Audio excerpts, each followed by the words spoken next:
राम राम। आज हम श्रीमद् भगवद गीता के अध्याय 6 आत्म संयम योग का श्लोक 46 संस्कृत उच्चारण और हिंदी अर्थ सहित सीखेंगे। पहला चरण त पूरा है। त में अमिक्स करना। त प की सात मात्रा के अंदर का आधा स बोलेंगे पस, तपस। व पे ई की मात्रा वी, आधे भ के साथ यो, तपस विभ्यो।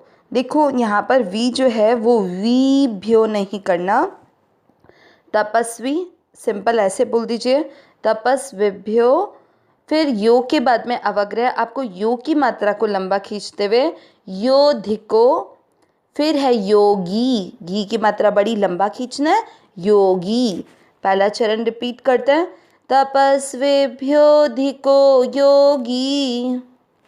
दूसरा चरण ज्ञानी, नी की मात्रा छोटी, ज्ञानी साथ में पढ़ा जाएगा, ज्ञानेभ्यो। यो के बाद में अवग्रह, यो की मात्रा को लंबा खींचते हुए योपी। ठीक है, ज्ञानेभ्योपी।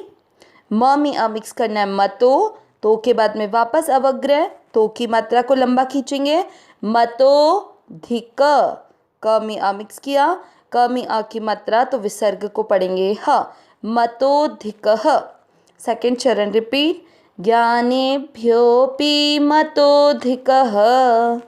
पहला और दूसरा चरण साथ में, तपस्विभ्योऽधिको योगी, ज्ञानेभ्योऽपि मतोऽधिकः।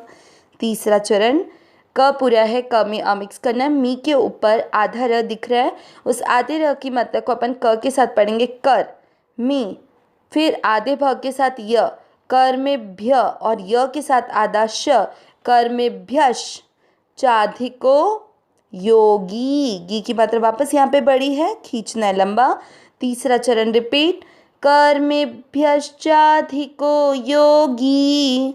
चौथा चरण त के साथ आधा स तस, माँ के साथ आधा द मा, तस्मात् योगी, मात्रा वही बड़ी लंबा खींचते हुए। भ में अमिक्स करना है भवा, जू के ऊपर आधा र है, उस आधे र को वा के साथ पढ़ेंगे, भवार जू। और न में अमिक्स करेंगे, भवार्जुन। चौथा चरण रिपीट, तस्मात् योगी भवार्जुन। तीसरा और चौथा चरण साथ में, कर्मेभ्यश्चाधिको योगी, तस्माद् योगी भवार्जुन। पूरे श्लोक का उच्चारण एक साथ, तपस्विभ्योऽधिको योगी, ज्ञानेभ्योऽपि मतोऽधिकः, कर्मेभ्यश्चाधिको योगी, तस्माद् योगी भवार्जुन। एक बार फिर से, तपस्विभ्योऽधिको योगी, ज्ञानेभ्योऽपि मतोऽधिकः, कर्मेभ्यश्चाधिको योगी, तस्माद् योगी भवार्जुन। इस श्लोक का अर्थ देखते हैं। हमने देखा कि पिछले श्लोकों में भगवान अर्जुन के प्रश्न का उत्तर देते हुए कह रहे हैं कि जिसने अपने जीवन काल में, मनुष्य जीवन काल में ये निश्चय कर लिया कि इस संसार से मुझे मोहित नहीं होना है, इस संसार के मोह को छोड़कर परमात्मा की तरफ लगना है, उसने अपना ध्यान संसार के विषय भोग से हटाकर परमात्मा की तरफ लगाने का पूरा प्रयत्न किया, परंतु अंत समय में मन के वश में न रह पाने के कारण किसी भी तरह अगर भोगों का चिंतन हो भी गया तो भगवान उस साधक का भी पतन नहीं होने देते हैं, उसको उसके भोगों के अनुसार स्वर्गलोक भेजते हैं, उसके बाद श्रीमानों के घर में जन्म देते हैं। वैसे ही अगर जो वैराग्यवान योग भ्रष्ट है, जिसने संसार के विषय भोगों से तो पूर्णतया वैराग्य कर लिया है, परंतु अंतिम समय में कोई ऐसी परिस्थिति आ गई जिसके कारण उसे विषयों का चिंतन तो नहीं हुआ परंतु परमात्मा का भी चिंतन नहीं हुआ, तो उसे स्वर्गलोक की प्राप्ति नहीं होती, लेकिन वो सीधे ही किसी वैराग्यवान जो योग पुरुष होते हैं उनके घर पे जन्म लेकर अपने साधन को तत्परता से करता है। उसका भी किसी भी तरह से पतन नहीं होता।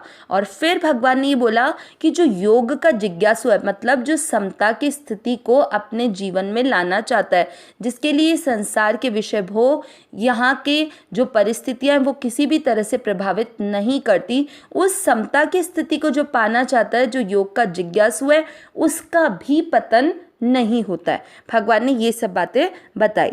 अब भगवान जब इतनी योग की महिमा कह रहे हैं, तो उस योग जिसकी इतनी महिमा है कि जिसका जिज्ञासु भी पतन नहीं जिसकी जिज्ञासु का भी पतन नहीं होता, तो उस योग की क्या महिमा है उसको आज के श्लोक में भगवान बताएंगे।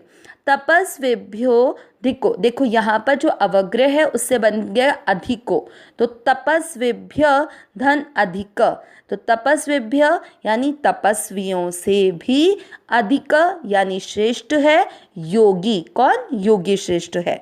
फिर है ज्ञानिभ्योपि, अवग्रह को अर्थ निकालते हुए अपन अपि करते हैं, तो अपि यानी भी, और ज्ञानिभ्य यानी ज्ञानियों से, मतोधिकः, मत धन अधिकः, मत यानी मेरा ऐसा मत है, मेरे अनुसार, ऐसा भी मान सकते हैं अपन।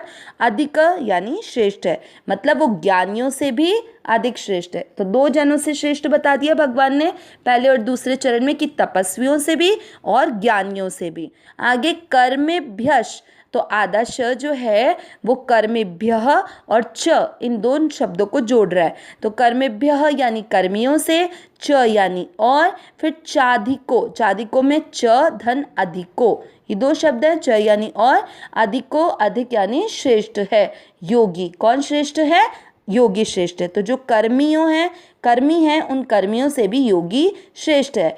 तस्मात् योगी, तस्मात् यानी अतः या इसीलिए, योगी यानी योगी, भवार्जुन में दो शब्द है, भव धन अर्जुन, भव यानी हो जा, अर्जुन भगवान अर्जुन को संबोधित करते हुए बोल रहे हैं। तो भगवान अर्जुन को क्या बोल रहे हैं कि जो सकाम भाव वाले, मतलब जो इस संसार के, अभी हम देखेंगे कि तपस्वी, ज्ञानी और कर्मी क्या होते हैं, तो यहाँ सकाम भाव क्यों जोड़ा गया है। जो सकाम भाव वाले तपस्वियों हैं, उन तपस्वियों से भी योगी श्रेष्ठ है, ज्ञानियों से भी योगी श्रेष्ठ है, और कर्मियों से भी योगी श्रेष्ठ है, ऐसा मेरा मत है। अतः हे अर्जुन तू योगी हो जा। भगवान इसलिए सबसे श्रेष्ठ बनने की बात अर्जुन को कह रहे हैं कि जब जो सकाम भाव से तपस्वी, तपस्वी का मतलब क्या हुआ कि जो रिद्धि सिद्धि, इस संसार की जो सिद्धि होती है, उनको पाने के लिए भूख प्यास सर्दी गर्मी इन सब का कष्ट सहन कर ले, वो होते हैं तपस्वी। लेकिन ये सब करने के पीछे उनको पाने की क्या इच्छा है, संसार का सुख भोग, सकाम भाव, रिद्धि सिद्धि, ठीक है।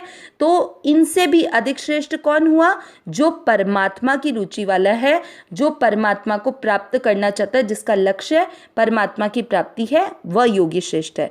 फिर है ज्ञानिभ्योपि, तो ज्ञानी कौन हुआ, जो शास्त्र को जानने वाले पढ़े लिखे विद्वान हैं, लेकिन शास्त्र को जानने के पीछे भी उनका भाव क्या है, सकाम भाव, कि जब हम शास्त्रों को जान जाएंगे, इतना नॉलेज हमारे में आ जाएगा, ज्ञान हमारे में आ जाएगा, तो फिर हमें संसार के भोग ऐश्वर्य मिल जाएंगे, लोग हमारा आदर करेंगे। लेकिन इन सकाम जो ज्ञानी हैं उनसे भी कौन श्रेष्ठ है, योगी, क्योंकि वह अपने विवेक का, अपने ज्ञान का सदुपयोग करके परमात्मा की तरफ लगना चाह रहा है। फिर तीसरा है कर्मी। अब वो कर्म भी क्यों करता है, कर्म इसलिए करता है कि उसे धन संपत्ति सुख आराम भोग मिल जाए और मरने के बाद में भी स्वर्ग के सुख भोग मिल जाए। तो उसका कर्म करना भी किसके पीछे हो गया, कर्म करना भी उसका परमात्मा के पीछे नहीं, बल्कि संसार के सुख भोग और आगे आने वाले लोकों में भी सुख भोग को प्राप्त करने का हुआ।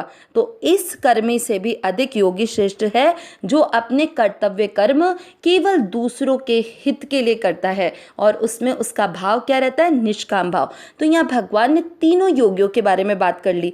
तपस्वी यानी जो ज्ञान योगी, तो ज्ञान योगी नहीं है, लेकिन फिर भी वो ज्ञान किस लिए तपस्वी, तो यहाँ पर ये जो तपस्या कर रहे हैं वो सकाम भाव से कर रहे हैं, रिद्धि सिद्धि को पाने के लिए।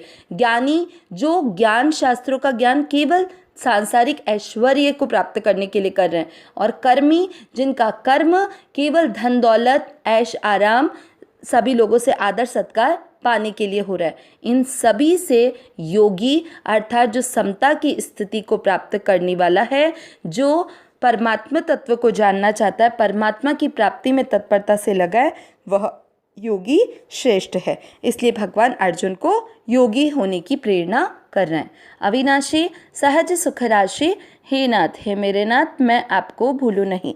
नारायण नारायण नारायण नारायण।